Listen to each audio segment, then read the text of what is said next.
Hello साथियों, आप सभी लोगों का आपके अपने यूट्यूब चैनल बोधपूर्ण एग्जाम क्लास पर स्वागत है। तो हम जो है सभी लोग मिलके जो है एसएससी जीडी हिंदी 2025 के प्रीवियस ईयर के क्वेश्चन अभी हल कर रहे हैं। आज जो हमारा है क्लास नंबर 16 है। हमने जो है ऑलरेडी आप सभी लोगों को 15 क्लास करा चुके हैं, जो आप सभी लोगों को हमारे प्लेलिस्ट में मिल जाएगा। आप सभी लोग वहां पर प्लेलिस्ट में जाकर देख सकते हैं 15 क्लास को। और जो हमारा एसएससी जीडी 2025 में अभी जो क्वेश्चन हिंदी के पूछे गए थे, अभी हमारा जो है 6 से 7 क्लास और लगेंगे, क्योंकि हम आप सभी लोगों को स्टेप बाय स्टेप यानी डेली जो है 40 क्वेश्चन प्रीवियस ईयर के करा रहे हैं। इसी तरह से जब हमारा 2025 का खत्म हो जाएगा, तब 2024 का, फिर 23 का, इसी तरह से 22 तक हम लोग हल करेंगे, जिससे ये हो जाएगा कि आप सभी लोग अगर हिंदी का पेपर यहाँ पर जैसे सीजीडी में अगर पेपर देने जाएंगे, तो हिंदी से आप सभी लोग प्रीवियस ईयर क्वेश्चन से ही 10-12 क्वेश्चन बड़े आसानी से मिल जाएंगे। तो आज जो हमारा है एसएससी जीडी 2025 का ही क्वेश्चन है। तो हम लोग आज इस क्वेश्चन को जो है देखेंगे और आप सभी लोग प्रयास करें और बताएं कि कौन सा जो है किस क्वेश्चन का विकल्प सही है, और कितना क्वेश्चन आप सभी लोग अटेम्प्ट कर पाते हैं, और अभी आप सभी लोगों को कितना तैयारी और करना है, ताकि आप सभी लोगों का जो सिलेक्शन 2025-26 में जो न्यू वैकेंसी आने वाली है करीब 40,000, उसमें आप सभी लोगों का सिलेक्शन आसानी से हो जाए। तो हम लोग चलते हैं बिना देरी किए हुए अपने क्लास पर। आज भी जो है हमारा टॉप 40 क्वेश्चन है, टॉप 40 क्वेश्चन को हल करेंगे। तो यहाँ पर चलते हैं हम लोग अपने क्वेश्चन पर। यहाँ पर जो पहला क्वेश्चन पूछा गया था, निम्नलिखित वाक्य में वर्तनी संबंधी त्रुटि की पहचान करें।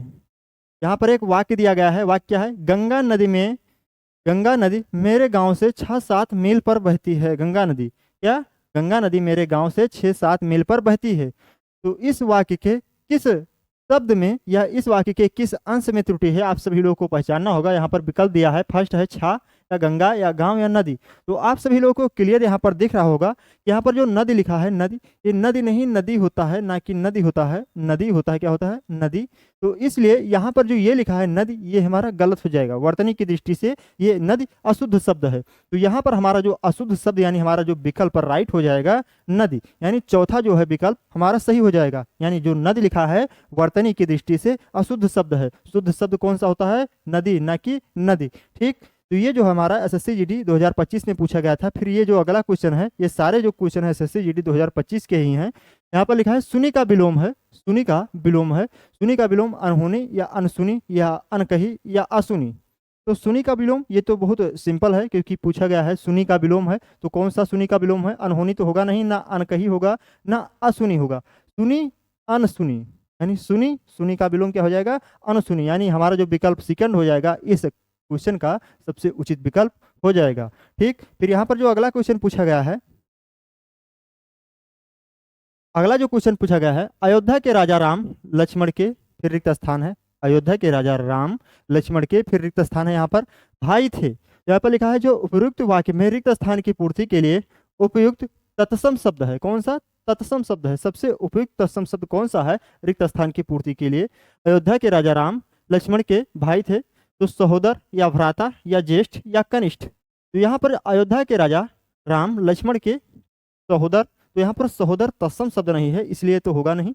लक्ष्मण के सहोदर भाई थे, तो यहाँ पर सहोदर ये होगा नहीं। ना भ्राता, ये भी जो है नहीं होगा हमारा।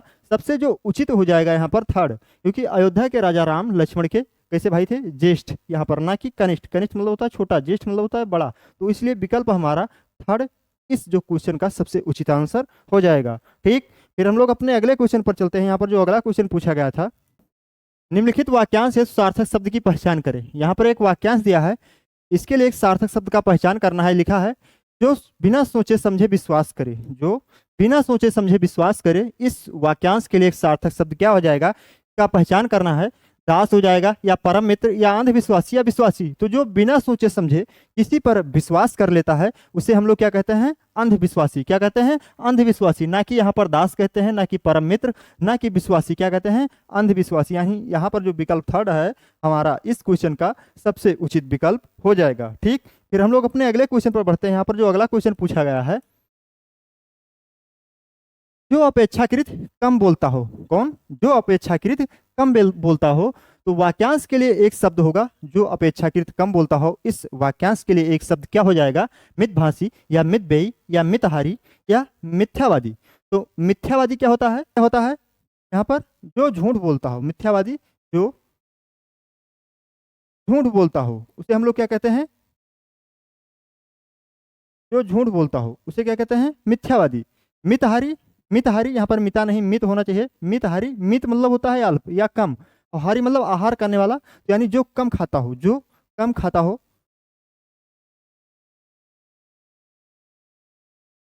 जो कम खाता हो उसके लिए क्या हो जाएगा एक शब्द? मितहारी। मित व्ययी यानी कम, व्ययी मतलब खर्च करने वाला, जो कम खर्च करता हो, जो कम खर्च करता हो, जो कम खर्च करता हो उसे क्या कहते हैं? मित व्ययी। लेकिन यहाँ पर क्या लिखा है? जो अपेक्षाकृत कम बोलता हो, तो यहाँ पर क्या हो जाएगा? मित भाषी। यानी यहाँ पर जो विकल्प हमारा फर्स्ट इस क्वेश्चन का सबसे उचित विकल्प हो जाएगा। ठीक,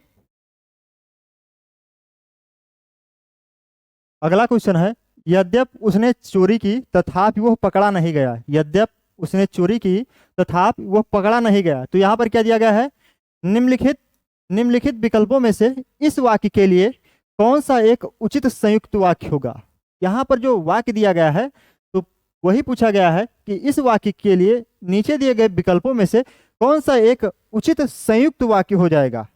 इस वाक्य का जो है कौन सा उचित संयुक्त वाक्य हो जाएगा इन चारों विकल्पों में से, तो यही पूछा गया है। तो जो वाक्य होता है, वाक्य रचना के आधार पर 3 टाइप का होता है, वहीं अगर देखा जाए अर्थ के आधार पर 8 टाइप का होता है। लेकिन जो रचना के आधार पर 3 टाइप का जो वाक्य होता है, जैसे कौन सा? एक सरल वाक्य होता है, एक संयुक्त वाक्य, एक मिश्रित वाक्य होता है, यानी 3 वाक्य होता है। कौन सा? रचना के आधार पर, जो रचना के आधार पर होता है वाक्य, रचना के आधार पर वाक्य कितने टाइप का होता है? 3। कौन कौन सा हो जाता है? एक सरल, यहाँ पर दूसरा जो होता है संयुक्त, संयुक्त वाक्य, और तीसरा जो होता है मिश्रित वाक्य। कौन सा होता है? मिश्रित वाक्य। तो यहाँ पर क्या पूछा गया है कि यहाँ पर जो सरल वाक्य है, सरल वाक्य में क्या होता है? सरल वाक्य में केवल एक उद्देश्य एक विधेय होता है, एक उद्देश्य एक विधेय होता है। यानी उद्देश्य क्या होता है? उद्देश्य जो होता है कर्ता, यानी जो कर्म करता है उसे हम लोग क्या कहते हैं? उद्देश्य। जैसे राम खाना खाता है, तो राम क्या है? उद्देश्य है, और खाना खाना क्या है? विधेय है, क्योंकि जो कर्म कर रहा है वो विधेय है। तो यहाँ पर सरल वाक्य वही हो जाता है कि सरल वाक्य में एक उद्देश्य और एक विधेय होता है, उसे हम लोग सरल वाक्य कहते हैं। यहाँ पर जैसे राम खाना खाता है, तो ये सरल वाक्य है। उसी तरह से यहाँ पर जो संयुक्त वाक्य है, संयुक्त वाक्य क्या होता है कि जब दो या दो से अधिक साधारण वाक्य समुच्चय बोधक द्वारा जुड़ जाते हैं। किसके द्वारा? समुच्चय बोधक चिन्ह द्वारा, समुच्चय बोधक चिन्ह द्वारा जुड़ जाते हैं, तब उसे हम लोग क्या कहते हैं? मिश्रित, यहाँ पर सॉरी संयुक्त वाक्य कहते हैं। लेकिन मिश्रित वाक्य क्या होता है? मिश्रित वाक्य होता है कि जब एक वाक्य होता है तथा दूसरा उपवाक्य इस पहले वाले वाक्य पर आश्रित होता है। जैसे यदि वर्षा होगी तो मैं खेती करूंगा, तो यदि वर्षा होगी यानी एक पहले वाले वाक्य, जो पहला वाला वाक्य है, और जो दूसरा वाला उपवाक्य है, तो जो दूसरा वाला उपवाक्य है वो जो है पहले वाले वाक्य पर आश्रित है। तो यहाँ पर जो है यानी यदि, किंतु यहाँ पर यदि परंतु मिश्रित, तो यहाँ पर मिश्रित होता है, यानी एक वाक्य होता है, दूसरा उपवाक्य उस पर पहले वाले वाक्य पर आश्रित रहता है, तो यहाँ पर क्या हो जाता है? वो मिश्रित वाक्य हो जाएगा। लेकिन यहाँ पर क्या पूछा गया है कि उसने यद्यपि उसने चोरी की तथापि वो पकड़ा नहीं गया, तो इसका जो है, इस वाक्य का जो है संयुक्त वाक्य क्या होगा? तो संयुक्त वाक्य पूछा गया है इस क्वेश्चन में। तो संयुक्त वाक्य, जैसे हमने आप सभी लोगों को बताया कि जब 2 या 2 से अधिक जो है साधारण वाक्य समुच्चय बोधक द्वारा जुड़ जाते हैं, तब उसे हम लोग क्या कहते हैं?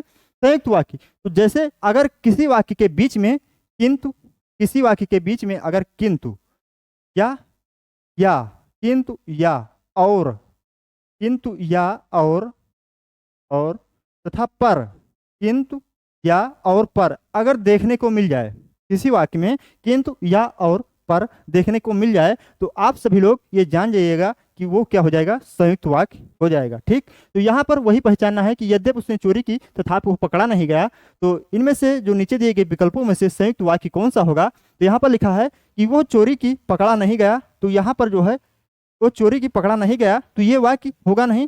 चोरी की वो पकड़ा नहीं गया, ये भी संयुक्त वाक्य नहीं है। उसने चोरी की पकड़ा नहीं गया, ये भी संयुक्त वाक्य नहीं है। लेकिन यहाँ पर लिखा है उसने चोरी की, उसने चोरी की, यानी एक वाक्य हो गया। पर यहाँ पर बीच में क्या लगा है?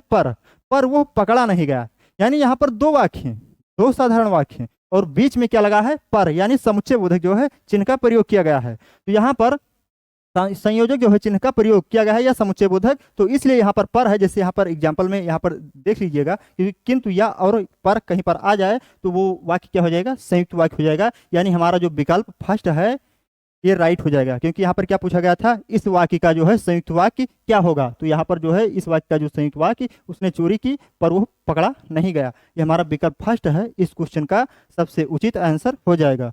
ठीक, फिर हम लोग अपने अगले क्वेश्चन पर चलते हैं। यहाँ पर जो अगला क्वेश्चन है, निम्नलिखित वाक्य में रिक्त स्थान की पूर्ति सार्थक शब्द के माध्यम से करें। जैसे लिखा है, यदि तुमने 50 फिर रिक्त स्थान है नहीं पेले तो तुम्हें मिलेगा, फिर रिक्त स्थान है। तो यहाँ पर अनेकार्थी जो शब्द है, यहाँ पर इन दोनों रिक्त स्थानों की पूर्ति अनेकार्थी शब्द से करना होगा। तो यहाँ पर अनेकार्थी शब्द कौन सा हो जाएगा, कि दंड, कि किलो, या पिटाई, या वजन। तो यहाँ पर अगर वजन रखेंगे तो यहाँ पर ये वाक्य की पूर्ति नहीं करेगा, और वहीं पर अगर पिटाई रखेंगे तो भी नहीं करेगा, किलो रखेंगे तो भी नहीं करेगा। लेकिन यहाँ पर अगर दंड रख देंगे, यानी दंड ऐसा अनेकार्थी शब्द है जो अगर इसको दंड को यहाँ पर भी रिक्त स्थान पर रख देंगे और यहाँ पर भी, तो ये वाक्य क्या कर देगा, पूर्ण कर देगा। तो इसलिए हमारा विकल्प फर्स्ट इस क्वेश्चन के लिए सबसे राइट आंसर हो जाएगा। ठीक, फिर हम लोग अपने अगले क्वेश्चन पर चलते हैं। यहाँ पर जो अगला क्वेश्चन है, बड़े भाई विदा हो गए किंतु छोटे भाई अभी शेष हैं। बड़े भाई विदा हो गए किंतु छोटे भाई अभी शेष हैं। तो बड़े भाई के स्थान पर उचित शब्द होगा, बड़े भाई के स्थान पर उचित शब्द क्या हो जाएगा, अनुज, या अनुजा, या अग्रजा, या अग्रज। तो अनुज होता है अनु, अनु मतलब होता है पीछे, अनु मतलब पीछे, जा माने जन्मा, जो पीछे जन्मा हो अर्थात छोटा भाई हो जाएगा। तो ये तो होगा नहीं, क्योंकि पीछे जन्मा अर्थात ये छोटा भाई, ये नहीं होगा, ये छोटा भाई। यहाँ पर लिखा है अनुजा, जैसे सुत, सुत मतलब क्या होता है, पुत्र, लेकिन वहीं पर अगर सुता लगा दिया जाता है या बड़ा का मात्रा, तो वहां पर क्या हो जाता है, पुत्री। जैसे तनय पुत्र, तनया पुत्री हो जाता है। तो उसी तरह से यहाँ पर अनुजा, यानी यहाँ पर अनुजा मतलब पीछे जन्मी, यानी क्या हो जाएगी, बहन हो जाएगी। कौन, छोटी बहन। यहाँ पर ये अनुज हो जाएगा छोटा भाई, अनुजा हो जाएगी छोटी बहन। अग्र मतलब आगे, जा से जन्मी, जा से जन्मी, यानी ये बड़ी बहन हो जाएगी। ये कौन सा हो जाएगी, बड़ी बहन। और यहाँ पर है अग्रज, ये तो बड़ी बहन के लिए अग्रजा हो जाएगा, अनुजा छोटी बहन के लिए हो जाएगा, और अनुज जो है छोटा भाई के लिए हो जाएगा, और अग्रज जो है, अग्रज यानी अग्रजा यानी आगे, यानी जो है पहले जन्मा। तो ये बड़े भाई के लिए सबसे उचित शब्द हो जाएगा, यानी जो विकल्प चौथा है इस क्वेश्चन के लिए सबसे सटीक आंसर हो जाएगा। ठीक, फिर हम लोग अपने अगले क्वेश्चन पर चलते हैं। यहाँ पर जो अगला क्वेश्चन है,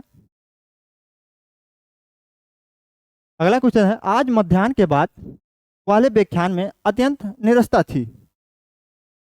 तो यहाँ पर लिखा है, जो उपरोक्त वाक्य यानी ऊपर दिया गया वाक्य के किस भाग में वर्तनी संबंधी अशुद्धि है। जो ऊपर दिया गया वाक्य है कि किस भाग में वर्तनी संबंधी अशुद्धि है। तो यहाँ पर आप सभी लोगों को पूरे वाक्य में नहीं देखना होगा, यहाँ पर विकल्प दिया है, इन विकल्पों में देख लेना होगा कि यहाँ पर जो विकल्प, वो जो जिसमें गलती होगा जिस वाक्य के अंश में या खंड में, वो यहाँ पर विकल्प दिए रहेंगे। यहाँ पर जैसे लिखा है कि बाद वाले में अशुद्धि है, तो ये तो सही है, तो ये होगा नहीं।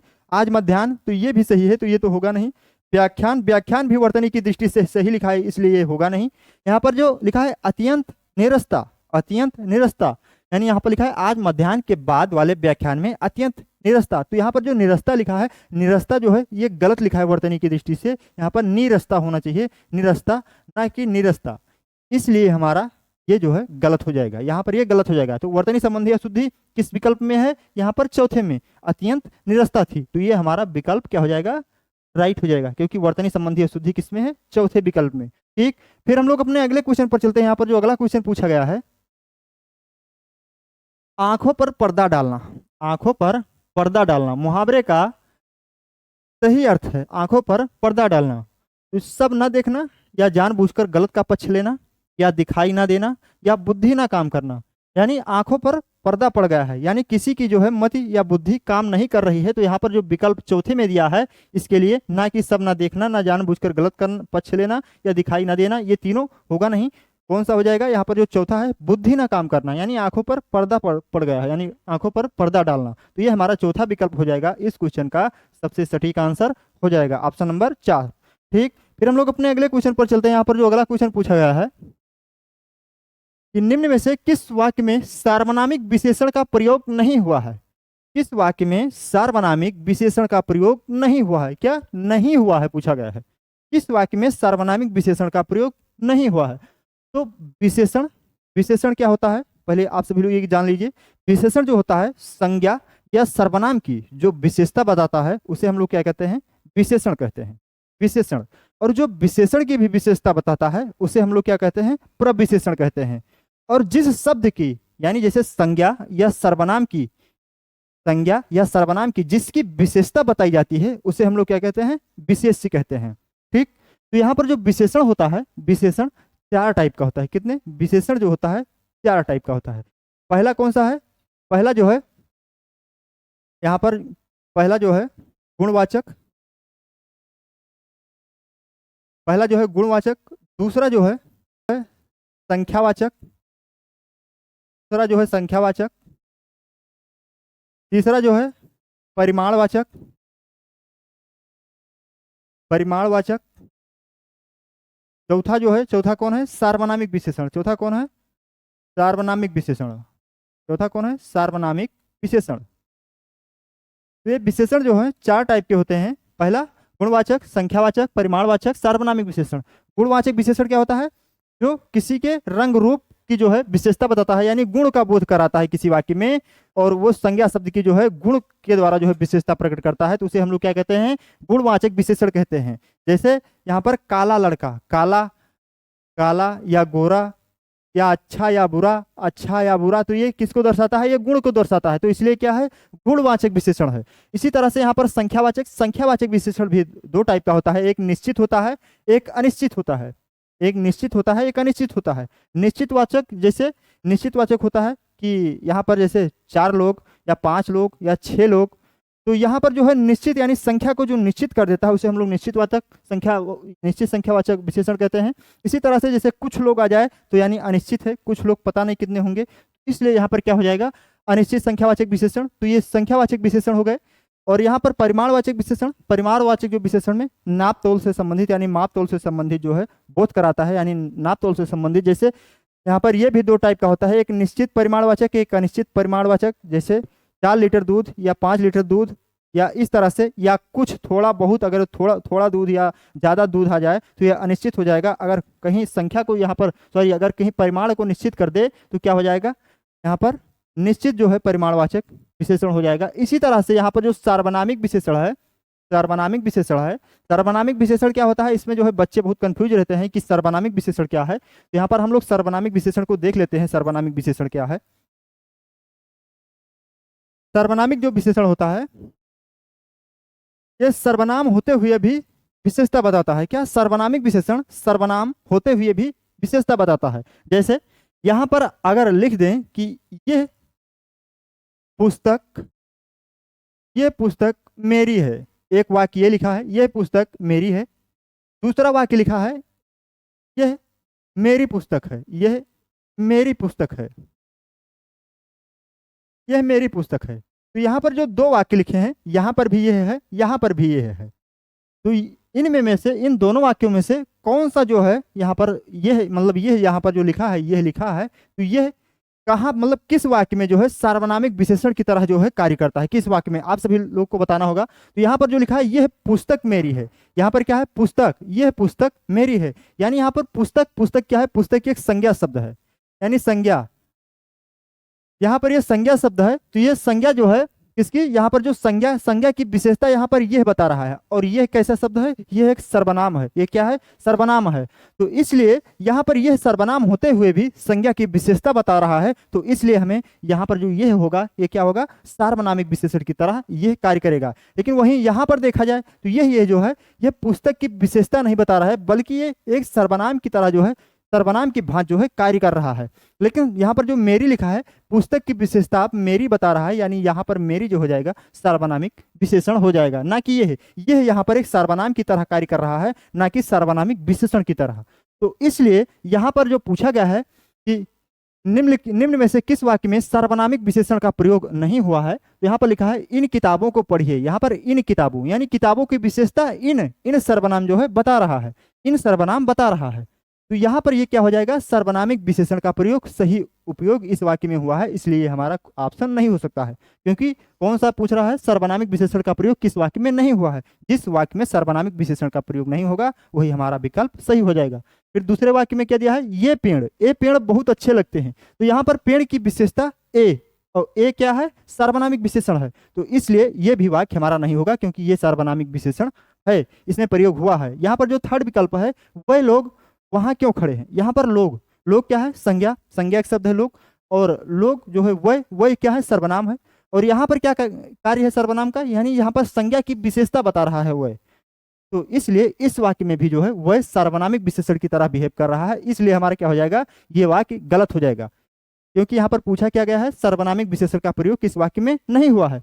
लेकिन यहाँ पर जो चौथा है, पुराने कपड़े दान कर दीजिए, पुराने कपड़े दान कर दीजिए, तो यहाँ पर पुराने नए, यहाँ पर क्या, यहाँ पर पुराने नए यानी यहाँ पर गुण, जो गुणवाचक जो है विशेषण का प्रयोग किया गया है, ना कि सार्वनामिक विशेषण का, यानी पुराने कपड़े। तो इसलिए ये हमारा विकल्प इस क्वेश्चन का आंसर हो जाएगा। ठीक, ये हमारा विकल्प सही हो जाएगा। तो इस विकल्प में यानी चौथे जो विकल्प में यानी चौथे वाक्य में जो है सार्वनामिक विशेषण का प्रयोग नहीं हुआ है, हमारा जो विकल्प चौथा हो जाएगा इस क्वेश्चन का सबसे सटीक आंसर हो जाएगा। ठीक, फिर हम लोग अपने अगले क्वेश्चन पर चलते हैं। यहाँ पर जो अगला क्वेश्चन पूछा गया है, समाज के उत्थान के लिए हमें निरंतर प्रयासरत रहना होगा, समाज के उत्थान के लिए हमें निरंतर प्रयासरत रहना होगा। यहाँ पर क्या दिया गया है, वाक्य में प्रयुक्त उत्थान का विलोमार्थी शब्द है, जो वाक्य में प्रयुक्त किया गया है, वाक्य में इसके पूछा गया है उत्थान का विलोमार्थी शब्द क्या हो जाएगा, यहाँ पर क्या पतन या विनाश या आविर्भाव या जागरण। तो यहाँ पर पतन, यहाँ पर पतन का जो है, पतन का विलोम यानी उत्थान होगा। यहाँ पर विनाश का विलोम क्या हो जाएगा, विनाश का विलोम हम लोग सृजन या निर्माण कह देते हैं, सृजन कह सकते हैं या निर्माण विनाश का। और उसी तरह से यहाँ पर जो है आविर्भाव, आविर्भाव का विलोम क्या हो जाएगा, आविर्भाव का विलोम तिरोभाव। आविर्भाव का मतलब क्या होता है, प्रकट, और यहाँ पर जो दिखाई दे, और तिरोभाव का मतलब होता है अदृश्य, जो दिखाई ना दे। यहाँ पर जागरण, तो ये तो होगा नहीं, यहाँ पर जो पतन है यानी उत्थान का जो विलोम है, उत्थान का विलोम क्या हो जाएगा, पतन हो जाएगा। इसलिए इस क्वेश्चन का जो सबसे सटीक आंसर फर्स्ट हो जाएगा, फर्स्ट विकल्प हमारा सबसे सही आंसर हो जाएगा। ठीक, फिर हम लोग अपने अगले क्वेश्चन पर चलते हैं। यहाँ पर जो अगला क्वेश्चन पूछा गया है, निम्नलिखित में से कौन सा विकल्प नीचे दिए गए शब्द का पर्यायवाची नहीं है। यहाँ पर एक शब्द दिया गया है पुष्कर, इसमें से जो पुष्कर का जो शब्द दिया गया है, इस पुष्कर शब्द का नीचे दिए गए विकल्पों में से कौन सा जो है विकल्प पुष्कर का पर्यायवाची नहीं है। तो पुष्कर, पुष्कर क्या है, पुष्कर किसका पर्यायवाची है, पुष्कर तालाब का पर्यायवाची है, पुष्कर किसका पर्यायवाची है, तालाब। और तालाब का पर्यायवाची क्या होता है, सर, सर, ये वाला सर होता है। और एक तरह से ये सर जो लिखा रहता है, ये सर जो होता है, ये बाण का पर्यायवाची, ये सर किसका पर्यायवाची है, बाण का। लेकिन ये सर किसका पर्यायवाची है, तालाब का। तालाब हो गया, सर हो गया, और इसी तरह से हरद, हरद, सरसी, हरद, सरसी, यहाँ पर ठीक, पद्माकर, हरद, सरसी, पद्माकर। फिर उसके बाद में सरोवर, सरोवर, तड़ाग, सरोवर, तड़ाग, पोखर, ये सभी किसके पर्यायवाची हैं, ये सभी तालाब के, ये किसके पर्यायवाची हैं, तालाब के। तो यहाँ पर क्या पूछा गया है, निम्नलिखित में से कौन सा विकल्प नीचे दिए गए शब्द का पर्यायवाची नहीं है। तो पुष्कर के इतने पर्यायवाची हैं, तो यहाँ पर जो सरोवर है ये तालाब का पर्यायवाची है, पोखर भी तालाब का पर्यायवाची है, तड़ाग भी जो है तालाब का पर्यायवाची है, और ये भी सारे जो है तालाब के जो है पर्यायवाची हैं। लेकिन यहाँ पर जो पुष्ट लिखा है, पुष्ट जो है तालाब के पर्यायवाची नहीं है, इसलिए हमारा विकल्प जो है फर्स्ट जो है राइट आंसर हो जाएगा। ठीक, फिर हम लोग अपने अगले क्वेश्चन पर चलते हैं। यहाँ पर जो अगला क्वेश्चन पूछा गया है, निम्न में से किस वाक्य में गुणवाचक विशेषण का उचित प्रयोग नहीं हुआ है। यहाँ पर फिर विशेषण से संबंधित, जैसा कि हमने आप सभी लोगों को बताया कि जो विशेषण 4 टाइप का होता है, गुणवाचक होता है, संख्यावाचक होता है, परिमाणवाचक होता है, और उसके बाद में क्या होता है, सार्वनामिक विशेषण। यहाँ पर गुणवाचक विशेषण यानी जो है गुण किसी के रूप, रंग, आकार, इसके द्वारा जो है इसकी संज्ञा की विशेषता बताता हो तो उसे, या संज्ञा सर्वनाम का, तो उसे हम लोग क्या कहते हैं, गुणवाचक विशेषण। तो यहाँ पर क्या पूछा गया है, किस वाक्य में गुणवाचक विशेषण का उचित प्रयोग हुआ है, क्या उचित प्रयोग हुआ है। यानी बाकी जो है किसी 3 वाक्य में गुणवाचक विशेषण का उचित प्रयोग नहीं हुआ होगा, और किसी एक वाक्य में यानी इन चारों विकल्पों के किसी एक विकल्प में गुणवाचक विशेषण का प्रयोग, उचित प्रयोग हुआ होगा, उचित प्रयोग। यहाँ पर क्या पूछा गया है, गुणवाचक, लेकिन यहाँ पर चारों विकल्पों में गुणवाचक विशेषण का प्रयोग जो है हुआ है, लेकिन किसी एक विकल्प में उस वाक्य के लिए जो है गुणवाचक विशेषण का उचित प्रयोग नहीं हुआ है। तो हमें वही पहचानना है। जैसे यहाँ पर लिखा है दुष्ट राजा ही उत्तम प्रशासन प्रदान कर सकता है। तो यहाँ पर दुष्ट राजा, राजा यानी राजा कैसा है? दुष्ट है। राजा कैसा है? दुष्ट है। तो यहाँ पर गुणवाचक विशेषण का प्रयोग किया गया है। दुष्ट क्या है? गुणवाचक विशेषण है, क्योंकि राजा एक संज्ञा है और संज्ञा की विशेषता दुष्ट बता रहा है, तो यहाँ पर गुणवाचक विशेषण का प्रयोग किया गया है। लेकिन यहाँ पर वाक्य में दिया कि क्या गया है? दुष्ट राजा ही उत्तम प्रशासन प्रदान कर सकता है, तो इसलिए वाक्य गलत हो जाता है, क्योंकि इस वाक्य में जो है उचित यहाँ पर गुणवाचक विशेषण का प्रयोग हुआ है, लेकिन उचित प्रयोग नहीं हुआ है, क्योंकि दुष्ट राजा उत्तम प्रशासन प्रदान नहीं कर सकता है। इसलिए हमारा विकल्प क्या हो जाएगा?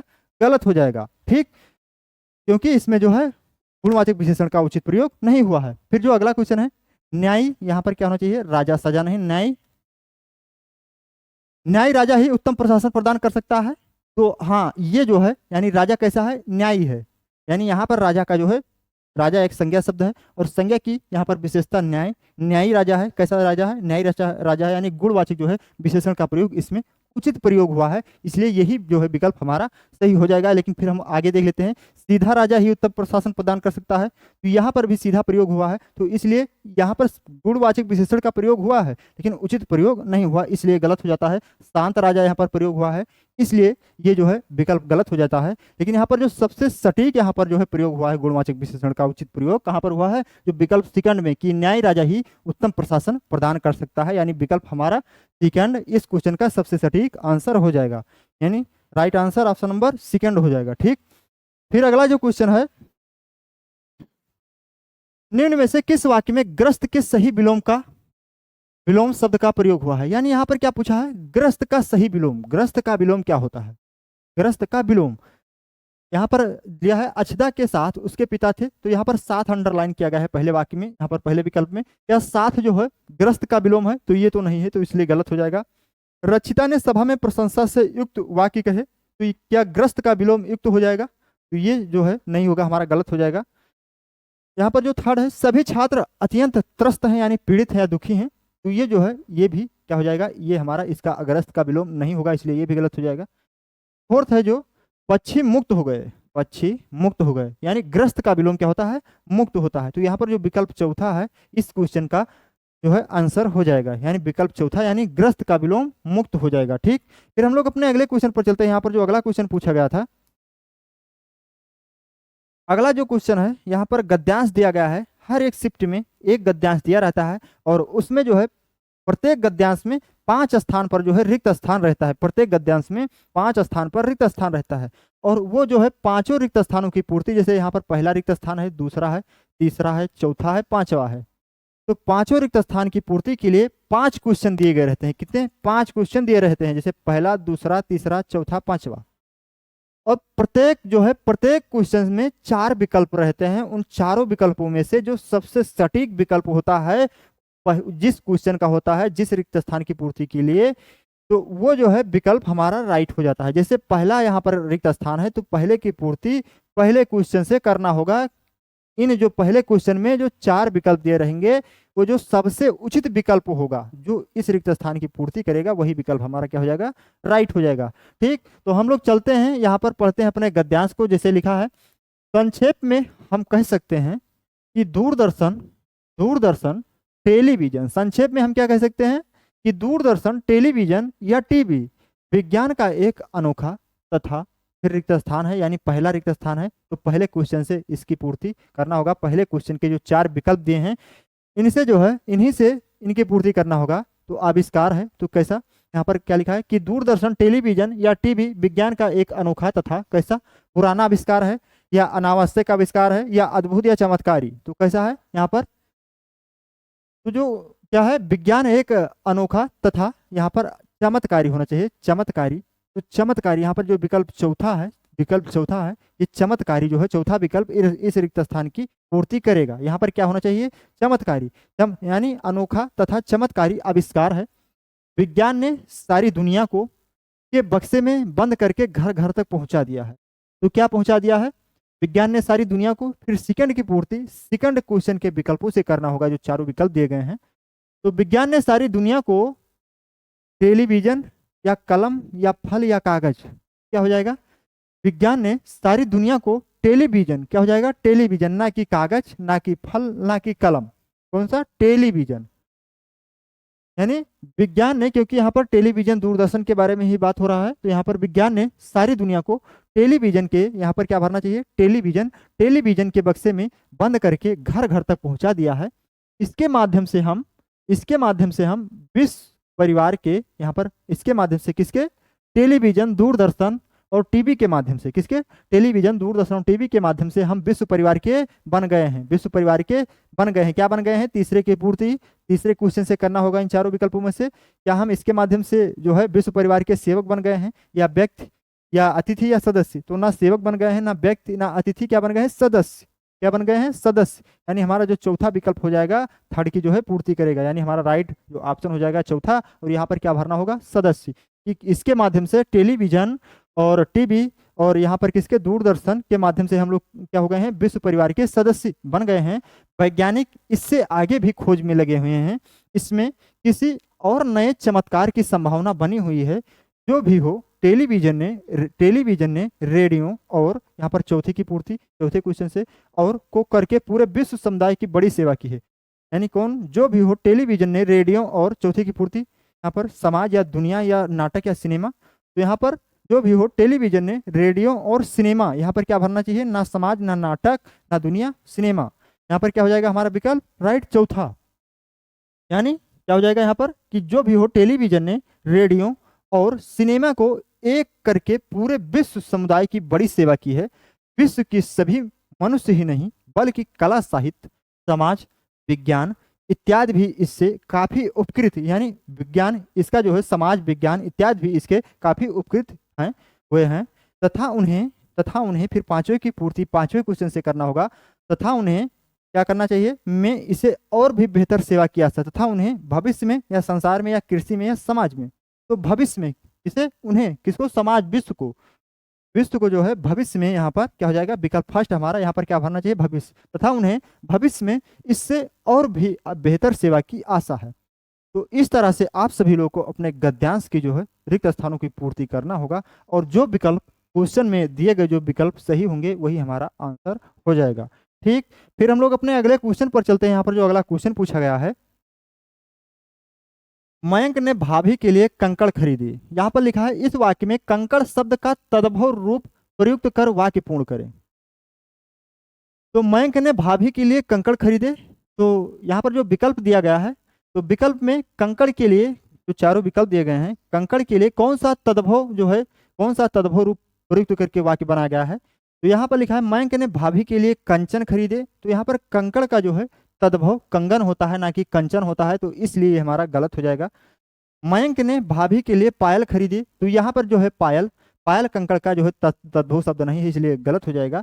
यहाँ पर है, मयंक ने भाभी के लिए कंगन खरीदे। क्या खरीदे, मयंक ने भाभी के लिए कंगन खरीदे। यहाँ पर कंकड़ का जो है तद्भव शब्द क्या हो जाएगा, कंकड़ का जो है तद्भव शब्द कंगन हो जाएगा, इसलिए हमारा विकल्प थर्ड राइट हो जाएगा। विकल्प तीसरा जो है हमारा राइट हो जाएगा इस क्वेश्चन का। मयंक ने भाभी के लिए कर्णफूल खरीदे, तो कर्णफूल जो है ये कंकड़ का जो है तद्भव शब्द नहीं है, इसलिए गलत हो जाएगा। यानी हमारा जो विकल्प थर्ड है इस क्वेश्चन का सबसे सही और सटीक आंसर हो जाएगा। ठीक, फिर हम लोग अपने अगले क्वेश्चन पर चलते हैं। यहाँ पर जो अगला क्वेश्चन पूछा गया है, मोहन शब्द में कौन सी संज्ञा है। तो जो संज्ञा होती है, संज्ञा चार टाइप का होता है, व्यक्तिवाचक, समूहवाचक, जातिवाचक, भाववाचक, यहाँ पर चारों विकल्पों में लिखा ही है। फिर एक होता है द्रववाचक। कौन होता है, एक होता है द्रववाचक, यानी सॉरी 5 टाइप का होता है। एक होता है द्रववाचक, यानी द्रववाचक संज्ञा, यानी संज्ञा कितने टाइप का होता है, 5 टाइप का होता है। तो यहाँ पर व्यक्तिवाचक संज्ञा में, यहाँ पर जहाँ पर व्यक्ति यानी व्यक्ति का किसी बोध कराए, तो वहाँ पर क्या हो जाएगा, किसी स्पेशल व्यक्ति का जो है, यानी किसी एक ही वस्तु का बोध कराए, तो उसे हम लोग क्या कहते हैं, व्यक्तिवाचक संज्ञा। समूह यानी किसी समूह का बोध कराए, जैसे लोग, कक्षा या क्लास, तो इसे हम लोग क्या कहते हैं, समूहवाचक संज्ञा कहते हैं। फिर उसी तरह से जातिवाचक, अगर किसी जाति का बोध कराए, जैसे मनुष्य क्या है, एक जाति है, मनुष्य। फिर जैसे हाथी हो गया, और जानवर जैसे देख लीजिए, जानवर, तो जानवर भी एक जाति है। जानवर में कई तरह के जानवर होते हैं, यानी जानवर जो है जाति है, तो ये जातिवाचक संज्ञा होगा। फिर यहाँ पर जो भाववाचक संज्ञा जो भाव का बोध कराए, जैसे ईमानदार कोई है तो ईमानदार तो गुण हो जाता है, लेकिन अगर वहाँ पर प्रत्यय बड़ी लगा दें ईमानदारी, ईमानदारी क्या हो जाएगा, यहाँ पर ईमानदारी एक भाववाचक संज्ञा हो जाएगा। इसी तरह से द्रववाचक संज्ञा जैसे यहाँ पर द्रववाचक संज्ञा जैसे दूध दही, यहाँ पर दूध दही, ये सभी क्या हो जाते हैं, द्रववाचक संज्ञा हो जाते हैं। ये द्रववाचक संज्ञा की उदाहरण है। तो यहाँ पर क्या पूछा गया है, मोहन शब्द में कौन सी संज्ञा है, तो मोहन एक कैसा संज्ञा है, व्यक्तिवाचक संज्ञा है, यानी हमारा जो विकल्प फर्स्ट हो जाएगा इस क्वेश्चन का सबसे सही आंसर हो जाएगा। ठीक, फिर हम लोग अपने अगले क्वेश्चन पर चलते हैं। यहाँ पर जो अगला क्वेश्चन पूछा गया है, निम्न में से किस वाक्य में चेतन के सही विलोम शब्द का प्रयोग हुआ है, किस वाक्य में चेतन के सही विलोम शब्द का प्रयोग हुआ है। तो यहाँ पर वाक्य दिए गए हैं विकल्पों में, और जिस विकल्प में चेतन का सही विलोम शब्द दिया होगा वही हमारा विकल्प राइट हो जाएगा। यहाँ पर वृक्ष भी सजीव है, यहाँ पर सजीव का विलोम निर्जीव होता है, और ये तो चेतन का विलोम है ही नहीं, इसलिए हमारा गलत हो जाएगा। यहाँ पर लिखा है चातक को सदैव जागरूक रहना चाहिए, तो यहाँ पर जागरूक यानी ये चेतन का विलोम जागरूक नहीं है, तो इसलिए ये भी विकल्प हमारा गलत हो जाएगा। यहाँ पर थर्ड जो है, दुर्घटना के कुछ समय तक कर्ण सचेत अवस्था में था, दुर्घटना के कुछ समय तक कर्ण जो है सचेत अवस्था में था, तो सचेत जो है चेतन का विलोम नहीं है, तो इसलिए हमारा गलत हो जाएगा। फिर यहाँ पर जो है ये सभी जड़ पदार्थ हैं, यानी चेतन का जो विलोम होता है क्या होता है, चेतन का विलोम जड़ हो जाता है, यानी विकल्प जो चौथा है इस क्वेश्चन का हमारा राइट आंसर हो जाएगा। चेतन का विलोम क्या होता है, जड़ होता है। फिर यहाँ पर जो अगला क्वेश्चन पूछा गया है, अगला क्वेश्चन में क्या है कि निम्नलिखित वाक्य के शुद्ध रूप का चयन करें। जैसे यहाँ पर दिया गया है, कृपया हमें उज्जवल भविष्य का आशीर्वाद दें, तो शुद्ध रूप का चयन करना है। यहाँ पर वर्तनी संबंधी अशुद्धि जो है दिया गया है, और यहाँ पर जो दो शब्द दे दिया गया है एक ही वाक्य में, उज्जवल एक आशीर्वाद, आशीर्वाद। तो ये जो दो शब्द हैं कई बार और कई एग्जाम में, केवल एसएससी जीडी ही नहीं तमामों एग्जाम में ये कई बार जो है क्वेश्चन पूछे गए हैं। उज्जवल और आशीर्वाद का जो है शुद्ध वर्तनी, तो उज्जवल का जो है शुद्ध वर्तनी, उज्जवल का जो है शुद्ध वर्तनी इस तरह से होता है, उज्जवल इस तरह से लिखा जाता है, उज्जवल इस तरह से, इस तरह से, इस तरह से उज्जवल लिखा जाता है। और आशीर्वाद जो है इस तरह से लिखा जाता है, आशीर्वाद, आशीर्वाद, आशीर्वाद इस तरह से लिखा जाता है। तो ये जो है शुद्ध वर्तनी, उज्जवल ये शुद्ध वर्तनी लिखा है, आशीर्वाद ये शुद्ध वर्तनी लिखा है, ये भी गलत है, ये भी गलत है। तो यहाँ पर जो इस तरह से जिस वाक्य में लिखा होगा वही वाक्य यानी वही विकल्प हमारा सही हो जाएगा। यहाँ पर लिखा है कृपया हमें उज्जवल भविष्य का आशीर्वाद दें, तो यहाँ पर भी गलत है, यहाँ पर भी गलत है, इसलिए ये नहीं होगा। ठीक, यहाँ पर लिखा है कृपया, कृपया भी गलत है। यहाँ पर लिखा है, यहाँ कृपया हमें उज्जवल, यहाँ पर भी गलत लिखा है, भविष्य का आशीर्वाद दें, तो ये भी गलत हो जाएगा।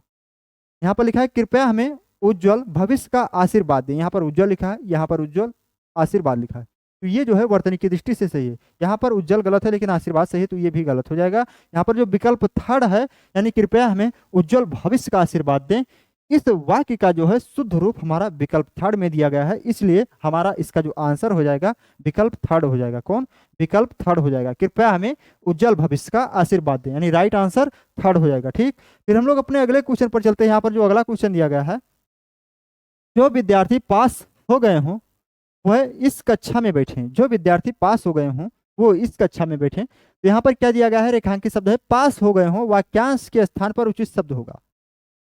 पास हो गए हों वाक्यांश के स्थान पर उचित शब्द कौन सा होगा, अनुत्तीर्ण या उत्तीर्ण या कामयाब या असफल। तो उचित पूछा गया है, क्या पूछा गया है, पास हो गए हों, इसके स्थान पर उचित पूछा गया है। तो कामयाब, कामयाब तो उचित शब्द नहीं है, पास हो गए हैं यानी कामयाब हो गया है, तो यहाँ पर लेकिन उचित शब्द नहीं है, इसलिए गलत है। असफल तो बिल्कुल नहीं होगा, ना अनुत्तीर्ण होगा। पास हो गए हों वाक्यांश के स्थान पर जो उचित शब्द यानी उत्तीर्ण हमारा विकल्प सेकंड है, जो इस क्वेश्चन का राइट आंसर हो जाएगा, यानी विकल्प सेकंड हमारा इस क्वेश्चन का राइट आंसर। ठीक, फिर अगला जो क्वेश्चन पूछा गया है, अगले क्वेश्चन में क्या पूछा गया है, संसार में असंख्य शिशुओं का जन्म प्रतिक्षण होता है। तो उपरोक्त जो ऊपर दिया गया वाक्य में अशुद्ध शब्द है, तो कौन सा ऊपर दिए गए वाक्य में अशुद्ध शब्द है, प्रतिक्षण या जन्म या शिशुओं या असंख्य। तो यहाँ पर जो लिखा है संसार में असंख्य शिशुओं का जन्म प्रतिक्षण होता है, यहाँ पर जो प्रतिक्षण लिखा है ये गलत लिखा है। प्रतिक्षण इस तरह से लिखा जाता है, प्रतिक्षण, प्रतिक्षण जो है इस तरह से लिखा जाता है, ना कि इस तरह से लिखा जाता है। तो इसलिए यहाँ पर क्या हो जाएगा, ये तो सही लिखा है, ये सही लिखा है, ये सही लिखा है, लेकिन गलत ये लिखा है, इसलिए हमारा राइट आंसर यही हो जाएगा। क्योंकि क्या पूछा गया है कि उपरोक्त वाक्य में अशुद्ध शब्द है, तो अशुद्ध शब्द कौन सा है? प्रतिक्षण। तो यानी हमारा सबसे सटीक आंसर कौन सा हो जाएगा? प्रतिक्षण हो जाएगा। ठीक, फिर हम लोग अपने अगले क्वेश्चन पर चलते हैं। यहाँ पर जो अगला क्वेश्चन पूछा गया है, रमेश ने गैस के गोदाम पर काम करना शुरू किया। रमेश ने किसके? गैस। गैस यानी गैस क्या है यहाँ पर पूछा गया है? वाक्य में गैस शब्द है, कैसा शब्द है? तत्सम या तद्भव या विदेशज, विदेशज या देशज। विदेशज इस तरह से होना चाहिए, विदेशज, विदेशज यानी जो विदेश से जन्मा हो तो विदेशज, तो इस तरह से लिखा होना चाहिए कि देशज। तो यहाँ पर जो गैस लिखा है, तो ये गैस एक अंग्रेजी यानी अंग्रेजी अर्थात एक विदेशज शब्द है, ना कि तत्सम शब्द है, ना कि तद्भव, ना कि देशज। क्या है? एक विदेशज शब्द है। यानी हमारा जो विकल्प थर्ड हो जाएगा इस क्वेश्चन का सबसे सटीक आंसर हो जाएगा। ठीक, फिर हम लोग अपने अगले क्वेश्चन पर चलते हैं। यहाँ पर जो अगला क्वेश्चन है, हाथ के कागज उड़ना। हाथ के कागज उड़ना यहाँ पर दिया गया है, मुहावरे में रेखांकित शब्द के स्थान पर उपयुक्त शब्द होगा। यहाँ पर जो मुहावरा दिया गया है हाथ के कागज उड़ना, और रेखांकित शब्द क्या किया गया है? कागज। तो कागज का जो पूछा गया है, कागज के स्थान पर उपयुक्त शब्द कौन सा हो जाएगा? बाज या कौवे या कबूतर या तोते। तो एक जो मुहावरा होता है कि हाथ के तोते उड़ना, हाथ के तोते उड़ना यानी आश्चर्यचकित होना या आश्चर्यचकित होना इसका अर्थ होता है। तो यहाँ पर कागज के स्थान पर कागज नहीं बल्कि तोते होना चाहिए इस मुहावरे को शुद्ध करने के लिए। यानी कागज के स्थान पर यानी रेखांकित शब्द के स्थान पर तोते होना चाहिए, ना कि कागज। इसलिए हमारा विकल्प चौथा इस क्वेश्चन का राइट हो जाएगा। ठीक, फिर हम लोग अपने अगले क्वेश्चन पर चलते हैं। यहाँ पर जो अगला क्वेश्चन दिया गया है, निम्नलिखित वाक्यांश के लिए सार्थक शब्द चुनिए। निम्नलिखित वाक्यांश के लिए सार्थक शब्द चुनिए। जैसे दिया गया है, जिसकी उत्पत्ति स्वयं हो, यानी जिसकी उत्पत्ति खुद हो या स्वयं हो, इसके लिए सार्थक शब्द क्या हो जाएगा इन चारों विकल्पों में से? क्या अस्वयंभू या स्वयंभू या दुर्खंभू या परस्वयंभू? तो जिसकी उत्पत्ति स्वयं हो उसके लिए एक जो वाक्य हो जाता है, क्या हो जाता है? स्वयंभू हो जाता है, स्वयंभू। इसलिए यहाँ पर जो विकल्प सेकंड में दिया है ये विकल्प, तो हमारा राइट जो विकल्प सेकंड ही हो जाएगा। ठीक, स्वयंभू यानी स्वयं उत्पन्न होने वाला, यानी स्वयं जो जिसकी उत्पत्ति स्वयं हो, उसे हम लोग क्या कहते हैं? स्वयंभू। अगला जो क्वेश्चन दिया गया है कि इच्छा शब्द का विलोम क्या होगा? इच्छा शब्द का विलोम क्या होगा? अभीप्सा या लिप्सा या आराम या अनिच्छा? तो अभीप्सा और जो लिप्सा है ये इच्छा का पर्यायवाची है। क्या है? इच्छा का पर्यायवाची, इच्छा का पर्यायवाची ही है ये दोनों। तो इसलिए ये नहीं होगा। यहाँ पर पूछा क्या गया है? विलोम। आराम तो इच्छा का विलोम होगा नहीं। यहाँ पर इच्छा का विलोम यानी चौथे जो विकल्प में दिया है अनिच्छा हमारा इस क्वेश्चन का सबसे सटीक आंसर हो जाएगा। ठीक, फिर हम लोग अपने अगले क्वेश्चन पर चलते हैं। यहाँ पर जो अगला क्वेश्चन है, निम्नलिखित विकल्पों में से मरण शब्द के लिए किस एक वाक्य में उचित विलोम का प्रयोग हुआ है? यहाँ पर क्या दिया गया है? मरण लिखा है इतना लंबा चौड़ा, लेकिन पूछा क्या गया है? मरण का विलोम। यानी फर्स्ट जो वाक्य में दिया गया है, उसने अपना जीवन अच्छे से जिया, तुमने किस विषय में परास्नातक किया है, उसने सबकी मदद की है, चौथा है किसी पर जरूरत से ज्यादा विश्वास घातक होता है। यहाँ पर क्या लिखा है कि मरण शब्द के लिए किस वाक्य में उचित विलोम हुआ है? तो जो चौथा वाक्य है इसमें भी मरण का जो है उचित विलोम का प्रयोग नहीं हुआ है, ना तीसरे में ना दूसरे में। यहाँ पर क्या लिखा है? उसने अपना जीवन अच्छे से जिया, यानी मरण का विलोम क्या हो जाता है? जीवन हो जाता है। तो ये हमारा विकल्प फर्स्ट में यानी जिया दिया है कि मरण का जो विलोम जिया, हमारा विकल्प फर्स्ट में दिया है। यानी फर्स्ट जो विकल्प के जो वाक्य हैं ये हमारा इस मरण का विलोम इसमें दिया है, इसलिए हमारा राइट आंसर हो जाएगा फर्स्ट। ठीक, फिर हम लोग अपने अगले क्वेश्चन पर चलते हैं। यहाँ पर जो अगला क्वेश्चन पूछा गया है, जिसके हृदय में दया नहीं है, जिसके हृदय में दया नहीं है, तो उसके लिए एक शब्द क्या हो जाएगा? तो एक शब्द होता है निर्मम। क्या होता है? निर्मम, निर्मम। तो जिसके हृदय में कोई ममता ना हो उसे हम लोग क्या कहते हैं? निर्मम कहते हैं। लेकिन जिसके हृदय में कोई दया ना हो तो उसे क्या हम निर्भीक कहेंगे या निर्दय कहेंगे या निरंकुश कहेंगे या निर्भय कहेंगे? तो यहाँ पर जो निर्भीक, जो जिसके मतलब हृदय में डर ना हो तो उसे हम लोग क्या कहते हैं? निर्भीक, यानी जो निडर हो। निर्भय वही होता है कि जो डरे ना, उसे हम लोग क्या कहते हैं? निर्भय, यानी नि और भय। निर मतलब बिना और भय के, निर्भीक बिना डरे हुए, यानी तो ये तो होगा नहीं दोनों। निरअंकुश यानी निर मतलब बिना, अंकुश मतलब रोक के, यानी बिना रोक के, तो ये भी जो है जिसके हृदय में दया नहीं, ये भी नहीं होगा। निर्दय मतलब बिना दया के, निर मतलब बिना, दय मतलब दया, यहाँ पर बिना दया के, यानी जिसके हृदय में दया ना हो उसे हम लोग क्या कहते हैं, निर्दय कहते हैं। यानी विकल्प हमारा जो सेकंड हो जाएगा इस क्वेश्चन का सबसे सटीक आंसर हो जाएगा। यानी जिसके हृदय में दया ना हो, वाक्यांश के लिए शब्द क्या हो जाएगा, निर्दय हो जाएगा, यानी विकल्प सेकंड में दिया गया है। ठीक, फिर हम लोग अपने अगले क्वेश्चन पर चलते हैं। यहाँ पर जो अगला क्वेश्चन दिया गया है कि निम्नलिखित वाक्यांश के लिए सार्थक शब्द चुनिए। जैसे दिया है जिसके हाथ में वीणा हो, इसके लिए एक सार्थक शब्द क्या हो जाएगा, चक्र पणि, या पणि चक्र, या पाणि वीणा, या वीणा पणि। तो यहाँ पर पणि चक्र पणि वीणा ये तो होगा नहीं, यहाँ पर ये उल्टा लिखा है। यहाँ पर चक्र पणि, पाणि यानी पाणि मतलब होता है हाथ, और चक्र मतलब जिसके हाथ में चक्र हो, अर्थात ये भगवान विष्णु का क्या है, चक्र पणि, यानी पर्यायवाची है। तो ये तो हमारा होगा नहीं, क्योंकि जिसके हाथ में वीणा हो अर्थात सरस्वती माता या शारदा माता का बात कर रहा है। यानी वीणा पाणी, यानी पाणी मतलब हाथ, यानी वीणा, जिसके हाथ में वीणा हो उसे हम लोग क्या कहते हैं, वीणा पाणी। तो यहाँ पर हमारा जो विकल्प फोर्थ हो जाएगा इस क्वेश्चन का सबसे सटीक आंसर हो जाएगा। ठीक, फिर हम लोग अपने अगले क्वेश्चन पर चलते हैं। यहाँ पर जो अगला क्वेश्चन पूछा गया है कि वो घर, फिर रिक्त स्थान है, वो घर बाहर आया, रिक्त स्थान के लिए उचित कारक चिन्ह है, पर या में या ने या से। तो वो घर बाहर आया, तो जो है कारक, जैसे यहाँ पर आप सभी लोगों को लग रहा होगा कि यहाँ पर कर्ण कारक होना चाहिए, यानी कर्ण में भी से के द्वारा आता है, यानी कर्ता ने कर्म को कर्ण से के द्वारा, यानी कर्ण एक होता है कर्ण, कर्ण में क्या विभक्ति लगाते हैं, से या के द्वारा,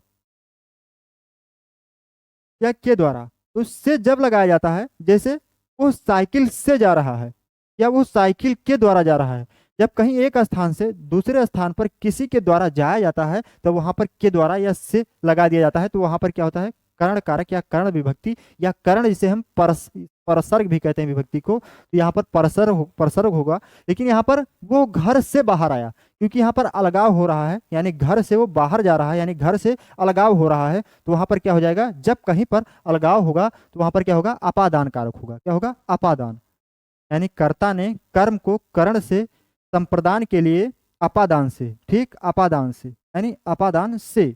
तो यहाँ पर विभक्ति क्या लगेगा, से, लेकिन कब, जब कहीं पर अलगाव हो रहा हो, जैसे हिमालय से गंगा निकलती है, तो हिमालय से गंगा का क्या हो रहा है, अलगाव हो रहा है, तो वहां पर अगर पूछ ले कौन सा कारक लग रहा है, तो अपादान कारक, यानी से विभक्ति का प्रयोग हो रहा है। अगर पेड़ से पत्ते गिरते हैं, यानी पत्ते का अलगाव पेड़ से हो रहा है, तो वहां पर क्या हो जाएगा, अपादान कारक हो जाएगा, ना कि कर्ण कारक हो जाएगा। तो यहाँ पर भी है कि वो घर से बाहर आया, यानी वो घर से उसका अलगाव हो रहा है, तो यहाँ पर से विभक्ति का प्रयोग होगा, लेकिन यहाँ पर कारक अपादान कारक होगा, ना कि कर्ण कारक। तो इसलिए यहाँ पर हमारा चौथा जो विकल्प है क्वेश्चन का राइट आंसर हो जाएगा, यानी वो घर से बाहर आया, ना कि पर आया, ना कि में आया, ना कि ने आया। ठीक, फिर हम लोग अपने अगले क्वेश्चन पर चलते हैं। यहाँ पर जो अगला क्वेश्चन पूछा गया है कि अनाथ शब्द का विलोम क्या होगा, अनाथ शब्द का विलोम क्या होगा, नाथ या सनाथ या दास या स्वामी। तो अनाथ का विलोम क्या हो जाएगा, नाथ तो होगा नहीं, अनाथ का विलोम क्या हो जाता है, सनाथ। अनाथ जिसका कोई मालिक या नाथ ना हो उसे हम लोग क्या कहते हैं, अनाथ। या सनाथ, सनाथ मतलब सा सहित, नाथ यानी मालिक सहित जिसका कोई देख रेख करने वाला हो, तो उसे हम लोग क्या कहते हैं, सनाथ कहते हैं। यानी अनाथ का विलोम क्या हो जाएगा, सनाथ। अगर वहीं पर देखा जाए दास होगा या स्वामी, यहाँ पर स्वामी का विलोम दास, और दास का विलोम क्या हो जाएगा, स्वामी हो जाएगा। ठीक, तो यहाँ पर जो अनाथ का शब्द का विलोम पूछा गया है, तो अनाथ शब्द का विलोम क्या हो जाएगा, सनाथ। हमारा जो विकल्प सेकंड में है ये हमारा राइट आंसर हो जाएगा। हम लोग अपने अगले क्वेश्चन पर चलते हैं। फिर यहाँ पर फिर आज हमारा जो है दूसरा गद्यांश का जो क्वेश्चन है, इसमें फिर पहले गद्यांश की तरह इसमें रिक्त स्थानों की पूर्ति करना होगा। उसी तरह से 5 क्वेश्चन दिए रहेंगे, प्रत्येक क्वेश्चन में 4 विकल्प रहेंगे, और इसी तरह से यहाँ पर गद्यांश में 5 जो है रिक्त स्थान रहेंगे, और पहला रिक्त स्थान की पूर्ति पहले क्वेश्चन से, दूसरे रिक्त स्थान की दूसरे क्वेश्चन से, जो 4 विकल्प दिए रहेंगे उसमें से जो सबसे सटीक विकल्प होगा, इसी तरह से 3 का, इसी तरह से 4, इसी तरह से 5। अब हम लोग चलते हैं अपने यहाँ पर गद्यांश को पढ़ते हैं। यहाँ पर लिखा है कि प्रकृति के इस, फिर रिक्त स्थान है पहला, यानी पहला है, यानी पहले क्वेश्चन से रिक्त स्थान, फर्स्ट में उचित शब्दों का प्रयोग कीजिए। कौन सा उचित शब्द होगा, आकर्षण या मोह या लगाव या सौंदर्य। तो प्रकृति के इस, किससे, मोह से या आकर्षण से या सौंदर्य से या लगाव से। तो प्रकृति के इससे पंत प्रारंभ से ही खींचते रहे। तो किससे? यहाँ पर ना सौंदर्य से, यहाँ पर प्रकृति से ना सौंदर्य, ना मोह होता है, ना लगाव। आकर्षण यानी प्रकृति के आकर्षण, यहाँ पर हमारा जो विकल्प क्या भरा जाएगा? आकर्षण। यानी जो पहले का जो है राइट आंसर आकर्षण हो जाएगा, यानी यहाँ पर आकर्षण भरा जाएगा कि जो पंत यानी जो पंत जी थे क्या थे? प्रकृति के इस जो है आकर्षण से पंत प्रारंभ से ही खींचते रहे। कौन? पंत। फिर आगे लिखा है कि प्रकृति के स्वतंत्र परंतु संयत नियंत्रित नियमित वातावरण ने ही उनके छंदों और भाषा का करके उनकी कला का भी निर्माण किया। तो क्या यहाँ पर सेकंड की पूर्ति करना है? प्रकृति के स्वतंत्र परंतु संयत नियंत्रित नियमित वातावरण ने ही उनके छंदों और भाषा का क्या आविष्कार या शुद्धिकरण या निर्माण या परिष्कार। तो पंत जी के जो है छंदों और भाषा का क्या किया? परिष्कार किया। यहाँ पर क्या भरना चाहिए? परिष्कार, मतलब सजावट या सज्जा। यहाँ पर ना आविष्कार होगा, ना निर्माण होगा, ना शुद्धिकरण होगा। राइट विकल्प क्या हो जाएगा? परिष्कार। परिष्कार का क्या अर्थ होता है? सजावट या सज्जा। कि जो है पंत जी के जो छंदों और भाषाओं का परिष्कार करके उनकी कला का भी निर्माण किया। कौन? यहाँ पर प्रकृति। ठीक। पंत ने स्वयं लिखा है कि कविता करने की, यहाँ पर तीसरे रिक्त स्थान की पूर्ति तीसरे क्वेश्चन से करना होगा, तीसरे क्वेश्चन के विकल्पों से। कि कविता करने की किसने लिखा है? पंत ने स्वयं लिखा है कि कविता करने की मुझे पहले प्रकृति निरीक्षण से मिली है। क्या?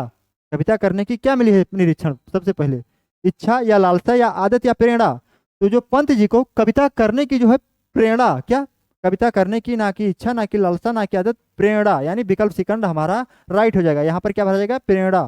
कि कविता करने की प्रेरणा मुझे सबसे पहले प्रकृति निरीक्षण, प्रकृति के खोजबीन से मिली है, जिसका श्रेय मेरी, यहाँ पर मेरी जन्मभूमि कुर्मांचल प्रदेश, जिसे वर्तमान में उत्तराखंड में जिसे कुमायूं की पहाड़ी कहते हैं, वहीं पर कुर्मांचल प्रदेश को है, जिसका श्रेय मेरी जन्मभूमि कुर्मांचल प्रदेश को है। कवि जीवन से भी पहले मुझे याद है कि मैं घंटों एकांत में बैठा प्रकृति दृश्यों को एक एक टक देखा करता था और कोई अज्ञात आकर्षण मेरे भीतर एक अभिव्यक्त। फिर चौथे रिक्त स्थान की पूर्ति चौथे क्वेश्चन से करना होगा, जो विकल्प सबसे उचित होगा उसी को यहाँ पर चौथे पर भरना होगा। और कोई अज्ञात आकर्षण मेरे भीतर एक अभिव्यक्त का जाल बुनकर मेरी चेतना को तन्मय कर देता था। तो अज्ञात आकर्षण मेरे भीतर एक अव्यक्त दृश्य या सृष्टि या रस या सौंदर्य। तो ना यहाँ पर दृश्य ना सृष्टि होगा, ना रस, यहाँ पर सौंदर्य। क्या हो जाएगा? सौंदर्य। यानी कि और कोई अज्ञात आकर्षण मेरे भीतर एक अभिव्यक्त सौंदर्य, सौंदर्य, यहाँ पर क्या भरा जाएगा? सौंदर्य। सौंदर्य का जाल बुनकर मेरी चेतना को तन्मय कर देता था। प्रकृति से नाति दूर का परिचय स्थापित होने के कारण कवि की दृष्टि, यहाँ पर पांचवे की पूर्ति पांचवे से, प्रकृति से ना अति दूर, ना अति दूर का परिचय स्थापित होने के कारण कवि की दृष्टि हो गई, कैसी हो गई? संवेदनशील या संतुलित या संवेदित या असंवेदनशील। तो कवि की दृष्टि कैसी हो गई? यहाँ पर संवेदनशील हो गई। इसकी कवि कौन? पंत जी का। पंत जी का जो है दृष्टि कैसा हो गया? नाति दूर का परिचय स्थापित होने के कारण कवि की दृष्टि संवेदनशील हो गई। यहाँ पर क्या भरना चाहिए? संवेदनशील हो गई। और यही कारण है कि प्रकृति के साथ पंत की जो है रागात्मकता, यानी जो प्रकृति के साथ यानी नेचर के साथ प्रकृति की जो है यहाँ पर नेचर के साथ पंत की जो है रागात्मकता बढ़ जाती है। तो यहाँ पर जो पंत जी ने कि किसके बारे में? प्रकृति के बारे में बताया है, प्रकृति के अपने लगाव के बारे में कि उन्हें प्रकृति से कितना बड़ा लगाव था, कितना प्रेरणा उन्हें मिला है। तो इस गद्यांश में यही पूछा गया है, यही और बताया गया है। तो ये आज का हमारा टॉप 40 क्वेश्चन जो है कंप्लीट हो चुका है। अब हम आप सभी लोगों को फिर जो है नेक्स्ट क्लास में टॉप 40 क्वेश्चन 2025 के ही प्रीवियस ईयर में जो पूछे गए हैं क्वेश्चन कराएंगे। जब हमारा 2025 का प्रीवियस ईयर का क्वेश्चन खत्म हो जाएगा, फिर हम 2024 से पे चलेंगे, फिर 23 पे, इसी तरह से हम लोग 22 तक जो है प्रीवियस ईयर क्वेश्चन हिंदी का कर लेंगे। तो अब हम सभी लोग जो है अगले क्लास में मिलते हैं। तब तक के लिए जय हिंद, धन्यवाद।